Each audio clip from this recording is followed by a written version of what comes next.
My name is Chris, I'm 23 years old, and I'm a realtor. It's a profession I've always loved, but there's one aspect of it that has haunted me for years. This issue is tied to a particular apartment, one that refuses to let me leave this career and constantly forces me to find new tenants. The story I'm about to tell you happened about a month ago.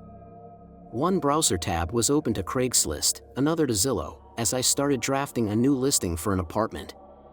The owner of the apartment was a sweet elderly woman who had moved to the countryside, leaving me in charge of finding tenants for her vacant property. For the last 3 years, I'd managed to do this quite successfully, but no tenant stayed for long. Every few months, I found myself updating the listing and meeting new renters. This wasn't how it began. When I first took over this property, it seemed like just another rental. Back then, I was fresh out of college and eager to prove myself in the competitive world of real estate.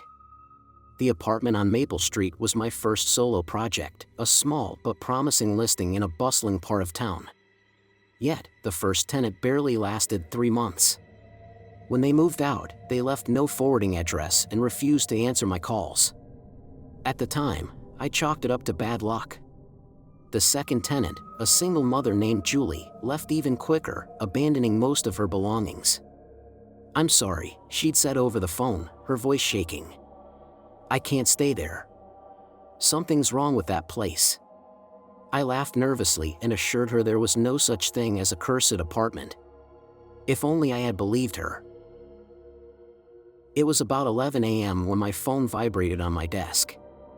I answered to hear a man's voice. "Good morning, is the apartment on Maple Street still available?" "Yes, it is," I replied. "Would you like to schedule a viewing?" "Absolutely. The sooner, the better. When are you free?" I calculated the time it would take me to get ready and reach the property before answering. "I can meet you there in an hour." "Do you know the address?" "Yes, I've saved the listing." "Great, see you soon." "See you," he said, and the call ended. I drove to the apartment in a foul mood, and there was a good reason for it, one you'll understand soon enough. When I arrived, a young couple was waiting outside. The man, Alex, was tall with short dark hair and square glasses. His style was understated, a button-up shirt, trousers, and a coat that made a good impression. His girlfriend, Emma, was a petite blonde with a delicate face and a dragon tattoo on her arm. Her short jacket, leggings, and oversized scarf gave her a stylish yet approachable vibe. I couldn't help but envy Alex. Still, I wondered why they'd want to move into this rundown place. After brief introductions, we headed inside. The apartment was on the 3rd floor of a 5-story building. It was a small, dated 1-bedroom with a kitchen and separate bathroom. The last renovation must have been decades ago, which explained the low rent. As we walked through the hallway, I noticed Emma shiver slightly. "Drafty," she murmured, pulling her scarf tighter. Alex brushed it off, but I knew better. The hallway always felt colder than the rest of the building, no matter the season. "This works for us," Alex said, glancing at Emma, who nodded. "All right," I said, pulling out the lease agreement. The minimum rental term is 3 months. Minutes later, the paperwork was done, and I left the couple to settle in. The next morning, at 9 a.m., the new tenants were already awake. Emma was unpacking their belongings while Alex, visibly annoyed, helped out. "I still don't understand why we had to move now," he grumbled. "If we'd waited 6 months, I'd have gotten my promotion, and we could afford something better than this old place." "Alex," Emma said calmly, hugging him. "We've been together for 3 years. I wanted us to take the next step. I'm sure this will help us grow, and soon we'll move to somewhere better." "I hope you're right," he sighed, hanging his last shirt in the closet. "Look at this," Emma said, pulling an old shoebox from the closet. It was covered in dust, suggesting it hadn't been touched in years. Probably left by the previous owner. "Just leave it. It's not bothering us," Alex muttered. "No way." "I want to see what's inside," Emma insisted, opening the lid.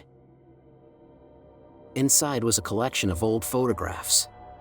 They were mostly black and white pictures of the elderly woman in her youth. As Emma flipped through them, she paused at one and showed Alex. "This one's creepy," she said. It was a family photo of the owner with her husband. On either side stood two young women with scratched-out eyes and smeared faces, as if someone had tried to erase them from the image.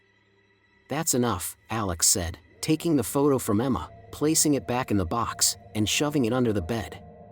"Let's just finish unpacking." A week passed, and the couple settled in. One morning, Emma emerged from the bathroom and confronted Alex in the kitchen. "Why did you take that creepy photo out of the box and leave it on the sink?" she demanded. "I didn't," Alex said, not looking up from his cereal.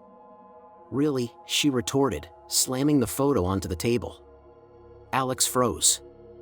It wasn't the same photo. This one showed a man and a woman standing beside the couple in the original image, but now their faces were replaced by Alex and Emma's. Over the next few days, the photo appeared again and again, in the fridge, on the dresser, even inside the microwave. Each time, their images grew more gaunt and ghostly. Both Alex and Emma began feeling weak, their bodies covered in mysterious bruises.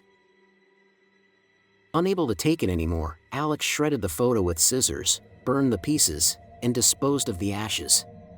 For a brief time, they felt better. Then one night, just before midnight, there was a loud knock at the door. Emma clutched her blanket, urging Alex to check. When he opened the door, the hallway was empty, but on the doormat lay the same shoebox. Inside was a single photo, the elderly couple flanked by two lifeless bodies with blurred faces and hollow eyes. Alex's blood ran cold. He shouted for Emma, but she didn't respond. Rushing back, he found her motionless on the bed, her eyes rolled back. The lights flickered before going out entirely, leaving him in suffocating darkness. Now it's 7 p.m. I sit at my desk, sipping coffee and drafting new rental listings. Beside me lies that cursed photo. This time, I'm in it. I have a few days to find new tenants for that apartment and slip the photo into their lives. It's the only way to buy myself more time. This has been my reality for years, with over 10 tenants who just wanted a fresh start. But last night, something changed. As I walked past my living room mirror, the reflection showed more than just me. A shadow hovered over my shoulder, its face hidden in the murk of the glass. I turned quickly, but the room was empty. My pulse quickened, and I realized the apartment's reach might be expanding. It wasn't content with just the tenants, it was coming for me. I tried to research the building's history, hoping to uncover some clue about the source of the curse. Hours at the library revealed little, until I stumbled upon a newspaper from 1978. The headline read, "Tragic Double Murder in Maple Street Apartment." The article detailed the deaths of two young women who had rented the very same unit. Their landlord, an elderly couple, claimed to know nothing about the incident, though neighbors reported hearing screams the night of the murders. The case was never solved. The article included a photograph of the victims. My stomach churned as I recognized their faces. They were the same women whose eyes had been scratched out in the old photo Emma found.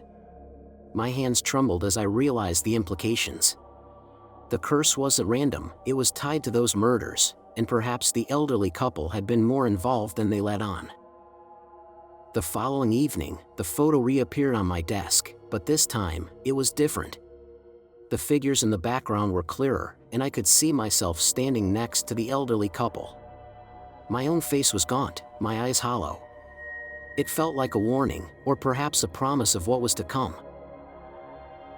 Desperation took hold. I decided to confront the current owner of the building, a reclusive man named Mr. Holloway. It took days to track him down, and when I finally did, he refused to speak with me.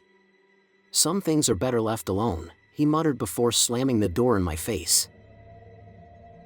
Back at home, I found the shoebox waiting for me on my bed. Inside was a new photo, one I had never seen before. It showed Alex and Emma, but their faces were no longer recognizable. They were smeared, distorted, and unhuman. Beneath the photo was a note scrawled in shaky handwriting, "You can't escape." How long can I keep this up? How many lives will I ruin before the apartment finally claims me, too? These are the questions that haunt me as I sip my coffee and stare at the cursed photo. Time is running out, and I know it.